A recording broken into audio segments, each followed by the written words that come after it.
আরে বন্ধু, তুই কোনে যেতেছ? আরে আমি যাইতেছি একটু বাজারে লেবু কিনবেন নিগে, ওই ইফতারের সময় শরবত বানাবো তো। হ্যাঁ, লেবু কিনবে যাবে? লেবুর গায়ে আগুন, আলির দাম 180।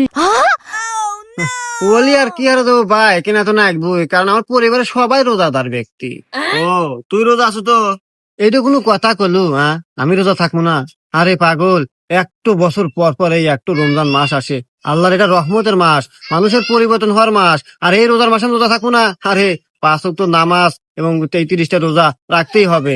এটা আল্লাহর হুকুম, মানতেই হবে। তোরা তো রোজা আছো নাকি? আরে হ্যাঁ পাগল, রোজা থাকবো না? আল্লাহ এইরকম একটা রহমতের মাস দিছে আমাদের মাঝে। নামাজ কালাম রোজা সবকিছু বেশি বেশি করব, ডবল ডবল সওয়াব নেকি সব পাবো আমরা। আর ভাই, একটা বছর পর পর আমাদের মাঝে এই রমজান মাস আসে, বিশাল ইবাদতের মাস। এই মাসে আমরা রোজা নামাজ বেশি বেশি করব এবং বেশি নেকি পাবো। আর আমরাও থাকতেছি আর থাকবো ইনশাল্লাহ। আরে, তোমার কথা শুনে অনেক খুশি।